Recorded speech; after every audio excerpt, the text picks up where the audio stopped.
I'm delighted to say, back in the studio, we have Kevin Adams, who is a broadcaster. Great to have you here, Kevin. Welcome back, Kevin. Also, we're joined by Salim Qasim, who is journalist and chief editor at Muslim Vibe. Thank you for coming in. It's great to have Sunny Ahuja, who is CEO of Sunmark Limited, a multi-award-winning export company. Great to have you back as well. Thank you so very much.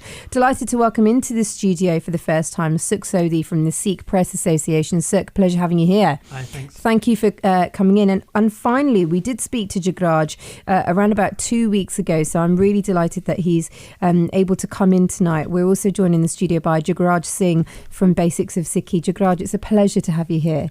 Pleasure to be on. Thank you so very, very much. Sukh, what's your perspective on this? No, I think that's true to some extent, but also you have to remember that the Labour Party got a real drumming in the local elections. This isn't just a battle of about opinion polls. Yes. The voters cast their votes only about a month before the election, and Labour were absolutely hammered. So I think, you don't just have to say it was the media this, it was the media that. The voters seemed to reject Labour, but then something happened in the campaign. This was all about the campaign. But this is what I'm saying. So the rejection, very weak position. But do you think the manifestos, as and when they were presented to see what we were voting for, and when they heard about what Theresa May was offering and what the Labour Party and the Liberal Democrats were showing, and also Paul Nuttall with the UKIP were giving us, and the option that we were voting for, that's where everyone thought, hold on a minute, this is more difficult than I thought. Yeah, I think what happened was May was so bad. I don't think anybody was expecting May to be that bad. Okay. But also the areas where she was bad in, Jeremy Corbyn excelled. So when she was robotic, he was great with the people in the rallies. When her manifesto was sort of U-turning on the social care cap, he had a very good manifesto that actually the Labour Party didn't really agree with. Hold that thought. I want to bring Jagraj in as well. Jagraj, just quickly before we go to the travel, and after this you guys can go at each other as much as you want. But what was your initial reaction from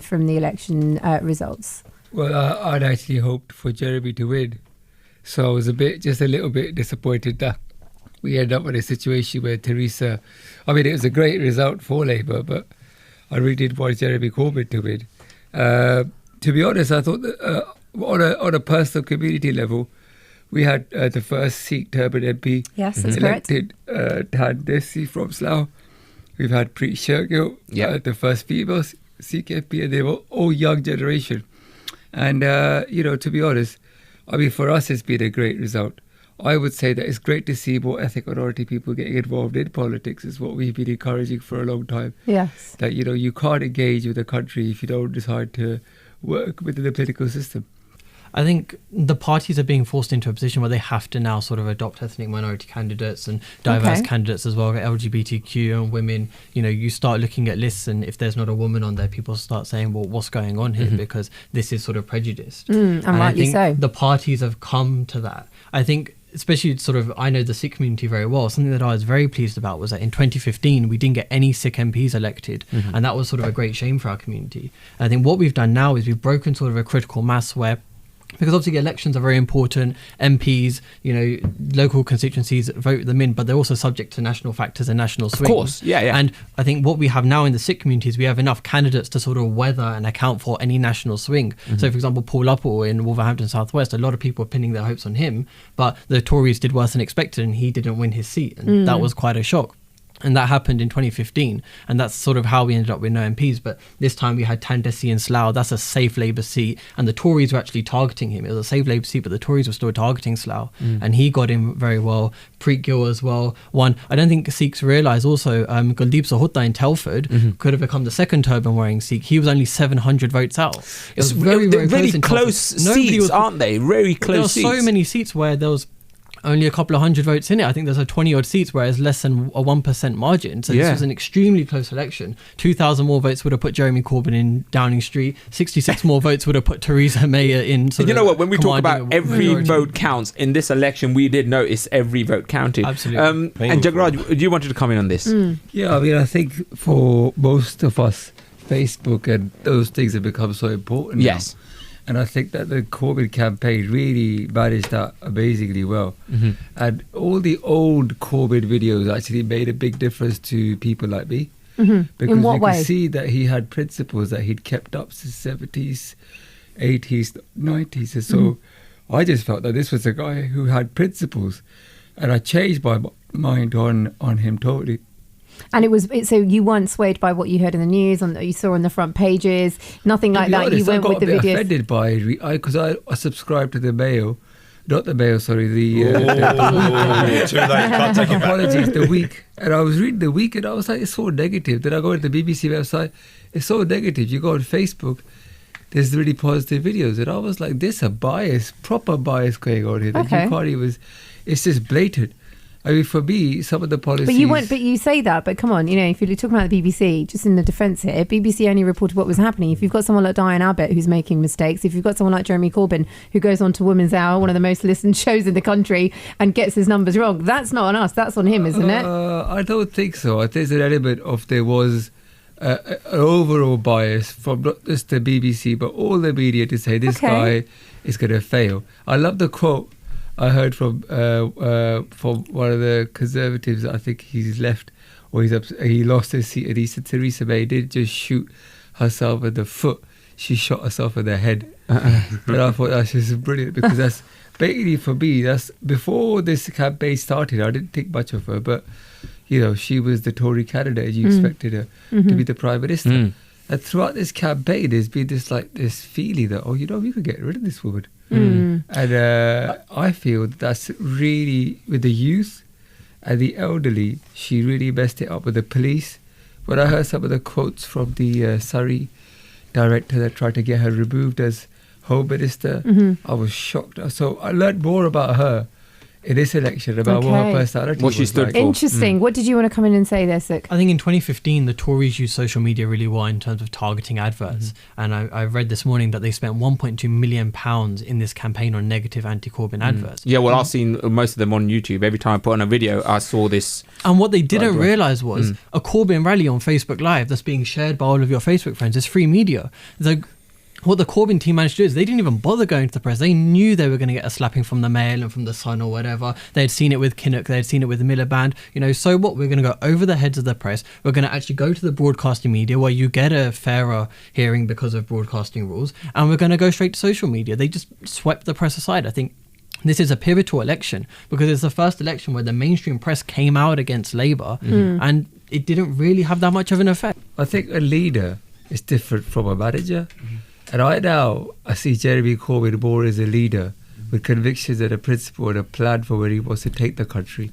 And I see Theresa May more as a civil servant that tried to get into politics and failed, because she's just very efficient at doing things that she's been told to do. Oh, that's great. But she's not very good at coming up with leadership. But I'm telling you right now. I think it's worth pointing out also that the votes on gay marriage and things like that, they're votes of conscience, so there'd be free votes anyway. Absolutely. You're not whipped to vote for those sorts of votes. I think also a problem here is that in 2010 we had a hung parliament as well, but there was sort of a very full and open coalition. The Conservatives and the Liberal Democrats made a proper coalition. This is a confidence and supply deal, which is very different. What it is. I think it's not a coalition. The last time we had this was the Lib Lab Pact of the late 1970s, which sort of ended in tears. But also there's another change. Now that we have the Fixed Term Parliaments Act, it's not entirely clear, because motions of no confidence and the budget and all the rest of it, usually when a government was defeated on a budget, that would mean the government had to resign. Now the only way a general election can be called is if they pass a very specific no confidence wording.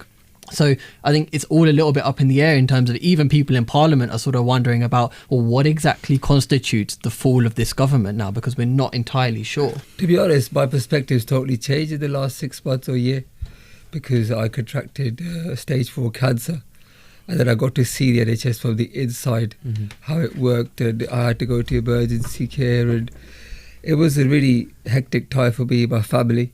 And I have to say that the NHS has really impressed me. The people inside the NHS really impressed me. But every person you speak to in the NHS is just talking about cuts and about how hard their job is and how they want to leave, and it's just terrible.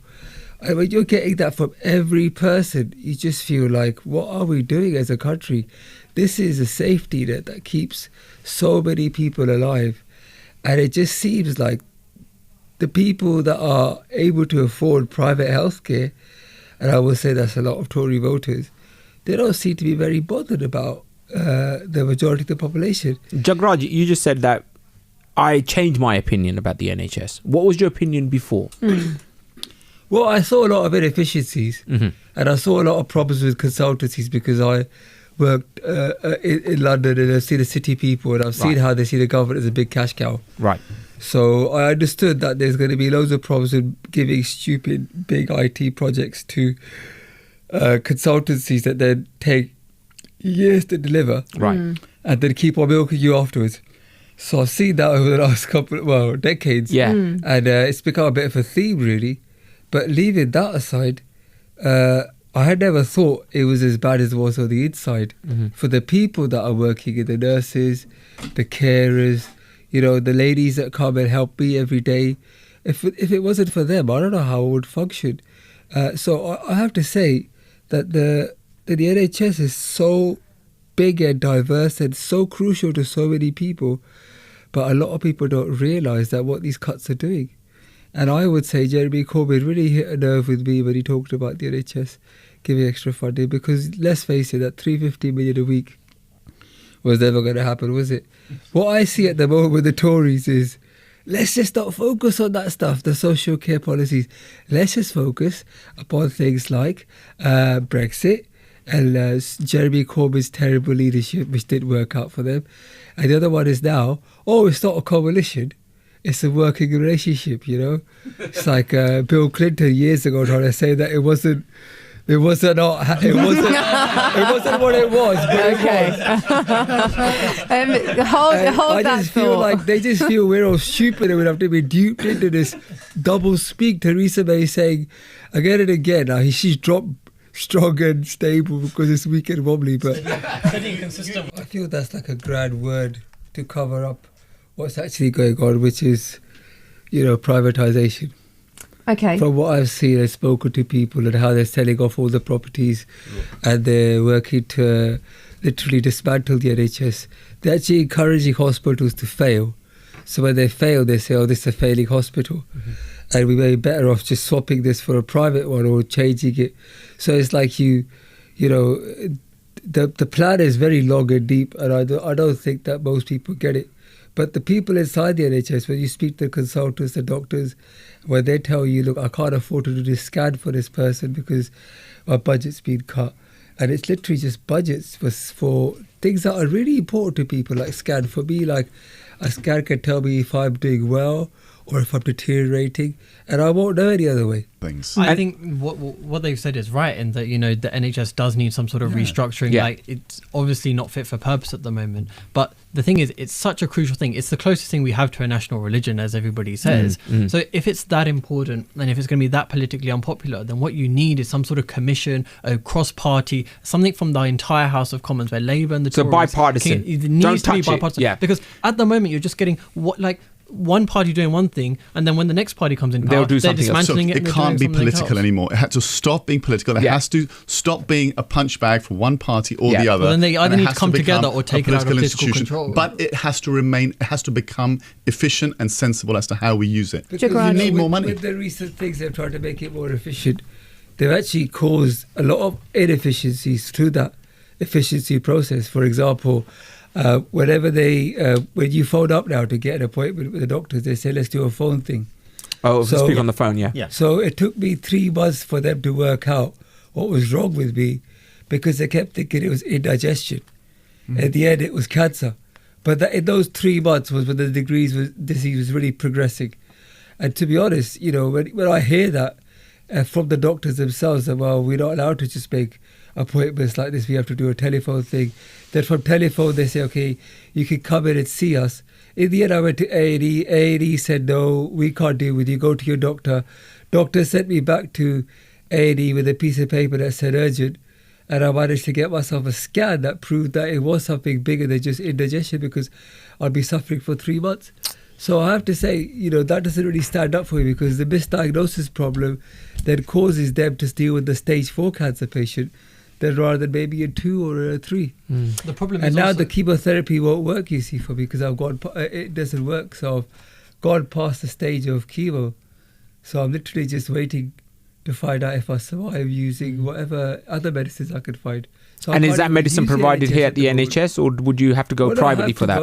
I'm going to treatments to Germany for abroad. Okay. Because the treatments that I need to have are too experimental for the NHS. Okay. So we had to fundraise for friends and family. So that's self-funding at the moment? Yeah, I had to. It's private. You have to go and do that whatever you can. It's the only reason I'll be stable, because they gave me 2 months to live about 8 months ago. So it's because of the other stuff I'll be doing that I'll be surviving. It's not because of what the NHS has been providing. For me as a Sikh, I think it's a really bad idea to leave the EU, and I voted against it. Right. To be honest, because now that we're leaving, we're at that position. This whole thing is that the margin was so small, but no one said that that's not allowed. Right. In any place, you would expect the margin to be such a big topic to be needed to be bigger in order to pass it. And it just seems like everybody's accepted this result without saying, "Hold on." You have to. We were so close. Even if it's. I was going to talk about the Sikh perspective. Yes, which please. Is that, the British community is really the biggest community, one of the biggest communities in Europe for Sikhs. And we've had this problem now for a couple of years with Germany and now a few other countries joining in Belgium to say that they have problems with the turban. They don't want the photos of driver's licenses and things like this. And that's been an ongoing issue. We've not really had much help from the British government so far. But our hope was always, because we're part of Europe, that the British Sikhs could have an influence upon the rest of the countries. Right. But that's going to diminish if we start leaving. So in a way, it's not worked out much well for the Sikh community, I would say. We haven't got an influence over Europe. David Cameron went there to ask him one question. He came back with a no. We have no influence. Gone are the days. But whose fault is that? To be honest, I think that the soft Brexit is the ideal that most people would want. And I think Theresa May's failed this election campaign has basically proven that people don't want to give her the mandate for what she was saying, which is a hard Brexit. What was she saying to you? Because they had 12 principles they put out 6 the months worst ago, thing I heard and they were clear. Was no deal is better than a bad deal. That was probably the worst thing I heard from her. You heard what, sorry? No deal is better than a bad deal. Because that's the negotiating stance. It's a good one. It's a good one. It's a good one. Rather than no one's buying it. I think the problem also is that means just giving into anything people distrust the Tory party. They've been tearing themselves apart of Europe for so many years. I agree that you need Europe. Yeah. You need a poker face. I totally agree with you. But people are also saying, actually, the Tory party is full of such hard Eurosceptics. I wouldn't be surprised if they do let us come out with no deal. Okay. No. It's not going to happen. It cannot happen. We know that as a country, we are reliant upon Europe to a considerable extent. You know it. Everybody else knows it. What's the point of bluffing about it? I'll tell you honestly. I had a funny friend of mine who's quite Tory said this to me. He said, I want Britain to leave Europe because I believe in Europe and Britain's spoiling Europe. Because it doesn't allow it to have fiscal union. It doesn't allow we don't need to have fiscal union with Europe. To be honest, in a way, I think Europe's been a great thing for peace and stability over the last 50 years. Yes. Guys, Britain can I just is stop? actually doing the world a favour. We'll come back. By leaving and letting EU become stronger. Well, as quite a young person here, I'm not saying you guys are old at all, but as a young person sort of looking at my future, I think, Brexit is Brexit and all that, but this is for good. Like, this is going to be for the next 50 years at least. We're talking about this is going to be for generations. And my worry is we might actually get an okay deal for the next 10, 20 years. But what about when this world is becoming increasingly globalized, when the EU is doing stuff with America and China, India? We don't know what might happen in sort of 20, 30 years' time. We've taken ourselves out of a block that has 500 million sort of people in it, and we have lost that. It's going to take so much time and so much effort to do trade deals with America and Australia and China. And the thing is, these guys can pull out as well. We might do a really good trade deal with America while Trump's in power. I'm not denying that. But is that going to stay for the next 2 or 3 generations? The Tories are so demoralised at the moment. They will do anything to avoid an election in the coming few months. But I'd say look at Ruth Davidson and the Scottish MPs, because there's 12 of them. And I think she will be more powerful in controlling her Scottish MPs, the Tory MPs, than the DUP. I think don't worry about the DUP. If she doesn't want a hard Brexit, she will pull her 12 MPs in Scotland, and the Tories will be facing a defeat from their own party. Well, guys, time will tell. Thank you so much, guys. A pleasure having you here. Thank you so much. very, very much.